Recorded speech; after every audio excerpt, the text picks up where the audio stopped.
आज हम quantitative method 1 integrated MBA year 2018-19 question number 2 E solve करने वाले हैं। A contractor has choice between two course of actions. First one है a risky contract that is promising rupees 10 lakhs with a probability of 0.6 and rupees 6 lakhs with a probability of 0.4. Second one है a diversified portfolio consisting of two contracts with independent outcomes, each paying 5 lakhs with a probability of 0.6. And the next one is rupees 3 lakhs with a probability of 0.4. Construct the decision tree for using expected monetary value criteria and what is the optimal decision by using the EVM criteria. सो आइए इसको solve करते हैं। तो solve करने के लिए हम लोग क्या करेंगे, पहले एक कंडीशनल पे ऑफ टेबल बनाएंगे। ये हो गया कंडीशनल पे ऑफ टेबल और यहाँ पे हम लोग जो इवेंट है उसको U1 और E2 दो इवेंट है। So U1 stand for risk contract and E2 stand for diversified portfolio. So उसके बाद हम लोग क्या करेंगे, the next one is probability है, दिया हुआ है 0.6 जो क्वेश्चन में दिया हुआ है, और नेक्स्ट है 0.4। उसके बाद हम लोग क्या करेंगे, कॉन्ट्रैक्ट ए। सो कॉन्ट्रैक्ट ए मतलब हो गया पहला वाला जो वैल्यू है वो 10 लाख से, नेक्स्ट वैल्यू है 6 लाख। पोर्टफोलियो का जो दिया हुआ है ये है 5 लाख और ये हो गया 3 lakh. So as per the formula that is A into probability of E1। So यहाँ पे कैलकुलेट करते हैं, दैट इज 10 इंटू प्रोबेबिलिटी 0.6 दिया हुआ है, 0.6 दैट इक्वल्स टू 6। सिमिलरली यहाँ पे 6 into 0.4 that equals to 2.4। Similarly payoff का कैलकुलेट करें, that is 5 into 0.6 that equals to 3. The next one we have that is 3 into 0.4 that equals to 12. So ये हो गया हमारा कॉन्ट्रैक्ट और पे ऑफ, जिसको एक्सपेक्टेड पे ऑफ भी बोला जाता है।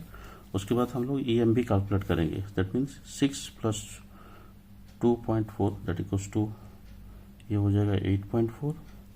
तो next one is 6 plus that is 1.2 not 12, that is 1.2, that is 4.2।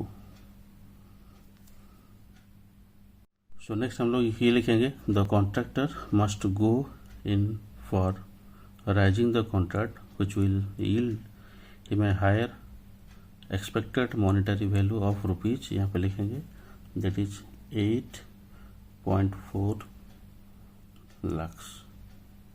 ये हो गया क्वेश्चन का answer. Which optimal decision is taken by using EVM criteria? That means you have to go for contract A which have higher EMV value, that is of 8.4 lakhs। बोला गया है question में, construct the decision tree by using EVM criteria। so मैंने पहले से एक skeleton decision tree यहाँ पे बना के रखा हुआ है।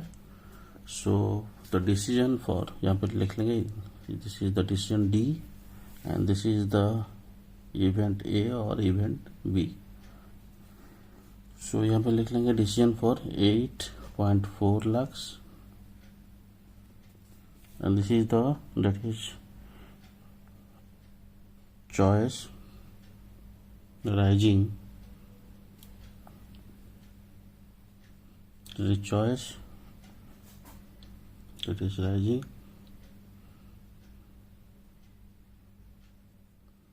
कॉन्ट्रैक्ट, और ये हो जाएगा डाइवर्स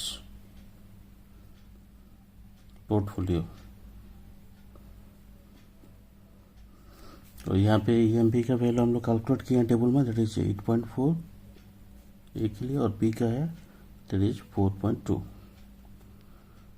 सो उसके बाद हम लोग क्या करेंगे, कॉन्ट्रैक्ट का दिया हुआ है, this one is 10 lakhs, this one is 6 lakhs, this one is 5 lakhs, this one is 3 lakhs, और उसका रेस्पेक्टिव प्रोबेबिलिटी दिया हुआ है क्वेश्चन में 0.6, this one is 0.4, again this is 0.6, and 0.4.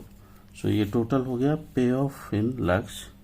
उसके बाद हमको एक्सपेक्टेड पे ऑफ कैलकुलेट करना है. दैट मीन्स यहाँ पे अगर हम लोग कैलकुलेट करेंगे सो ये हो जाएगा 0.6 into 10 plus 0.4 into 6 that equals to 8.4.